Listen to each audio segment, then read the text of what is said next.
Hey there, how's it going? And welcome to another episode of Scary Stories with Bob, the series where you join me as I read to you short, scary stories.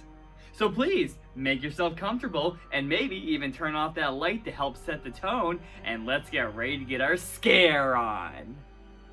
Our first short, scary story is called Sounds. The house was near the beach. It was a big old place where nobody had lived for years. From time to time, somebody would force open a window or a door and spend the night, but never longer. 3 fishermen caught in a storm took shelter there one night. With dry wood they found inside, they made a fire in the fireplace. They lay down on the floor and tried to get some sleep, but none of them slept that night. First, they heard footsteps upstairs. It sounded like there were several people moving back and forth, when one of the fishermen called, "Who's up there?" The footsteps stopped. Then they heard a woman scream. The scream turned into a groan and died away. Blood began to drip from the ceiling into the room where the fishermen huddled. A small red pool formed on the floor and soaked into the wood. A door upstairs crashed shut, and again the woman screamed, "Not me!" she cried. It sounded as if she was running, her high heels tapping wildly down the hall. "I'll get you!" a man shouted, and the floor shook as he chased her. Then silence. There wasn't a sound until the man who had shouted began to laugh. Long peals of horrible laughter filled the house. It went on and on until the fishermen thought they would go mad. When finally it stopped, the fishermen heard someone coming down the stairs, dragging something heavy that bumped on each step. They heard him drag it through the front hall and out the front door. The door opened, then it slammed shut. Again, silence. Suddenly, a flash of lightning filled the house with a green blaze of light. A ghastly face stared at the fishermen from the hallway. Then came a crash of thunder. Terrified, they ran out into the storm.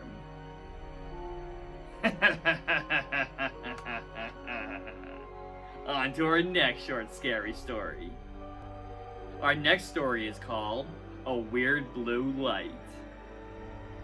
Late one night in October 1864, a Confederate blockade runner slipped by some Union gunboats at the entrance to Galveston Bay in Texas and made it safely to port with its cargo of food and other necessities.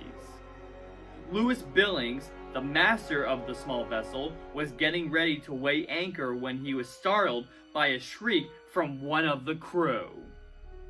A strange, old-fashioned schooner with a big black flag was rushing down at us, Billings said later.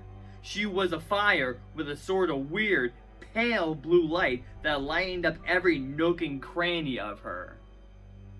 The crew was pulling at the ropes and doing other work, and they paid us no attention, didn't even glance our way. They all had ghastly, bleeding wounds, but their faces and eyes were those of dead men. The man who had shrieked had fallen to his knees, his teeth chattering as he gasped out a prayer. Overcoming my own terror that was chilling the very marrow of my bones, I rushed forward, shouting to the others as I ran. Suddenly, the schooner vanished before my eyes. Some say that it was the ghost of Jean Lafitte's pirate ship, Pride, that sank off Galveston Island in 1821 or 1822. She was seen again in 1892 in the same waters with the same crew. Oh boy, oh geez, wow. And our last short scary story is called Somebody Fell from Aloft. I had signed on as an ordinary seaman on the Falls of Ettrick, a merchant ship bound for England. The first time I saw that ship, I knew her right away. She was the old Gertrude Spurshoe. I had sailed on her years before when she was painted brown and gold. Now she was painted black and had a new name, but it was the same ship for sure. We had a pretty good crew for that voyage, except for one hard-looking ticket named McLaren. He was a pretty good seaman, but there was something about him that I didn't trust. He was kind of sensitive, but kept mostly to himself. One day, somebody told him that I had worked on the old Gertrude. For some reason, he got all a tremble over that. Then I catched him giving me all of these ugly black looks, as if he was itching to knife me in the back. I guess it had something to do with the Gertrude, but I didn't know what. Well, this one day, we was trying to work our way through a dripping black fog. You'd scarcely know we had all the lights on, and it was dead calm. There wasn't a breath of fresh air. The ship just lay there, wallowing in a trough, a-rollin' and a-rollin', going nowheres. I was standing my watch around midships, and McLaren was doing his trick at the wheel. The rest of the crew was scattered around one place and another. It was as quiet as could be. Then, all at once, wacko! This thing hits the deck right in front of McLaren. He lets go a screech that turns my blood cold, and he falls down in a faint. The second mate starts yelling that somebody has fallen from aloft. Laying out there just forward of the wheel was someone or something dressed in oilskins with blood oozing out from underneath. The captain ran and fetched a big light from his cabin so we could see who it was. They kind of strained him out to get a good look at his face.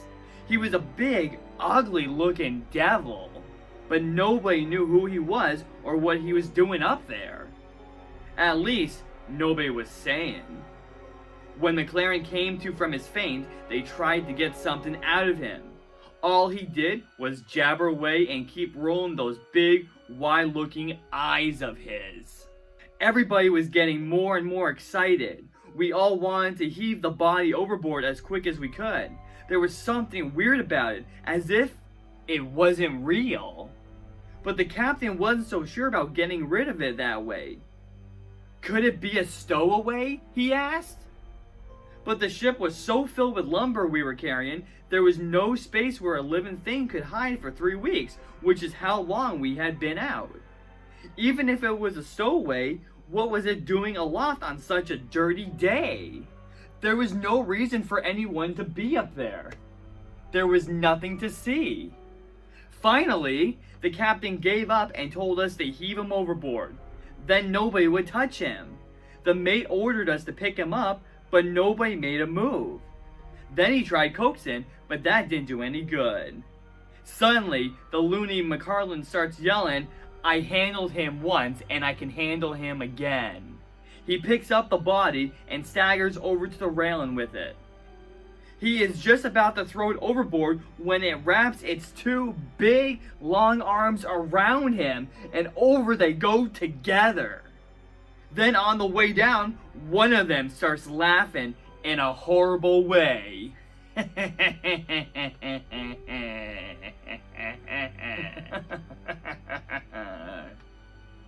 The mates are yelling to launch a boat, but nobody would get into a boat, not on a night like that.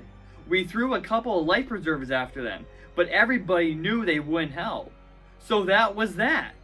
Or was it?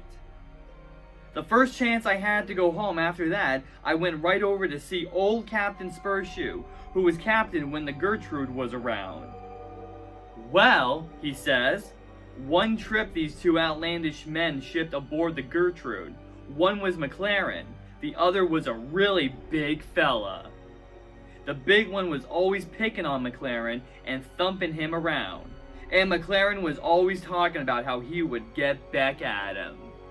Well, this wet, dirty night, the two of them was up there alone, and the big one come flying down, killed himself, deader and herring.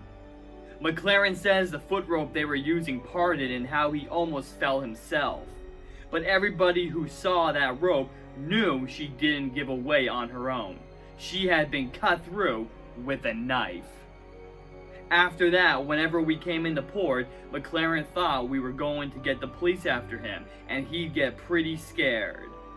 But we couldn't prove anything, so we didn't try. In the end, I guess the big fella took care of things in his own way. If he was a ghost that came back, that's what he was. If there be things like ghosts. Oh, interesting. Wow. And that does it for this episode. Hopefully I didn't give you too much of a fright. And please like this video. Please subscribe to my channel, as I'll have even more videos coming to you soon. So until then, I'll be seeing you again soon.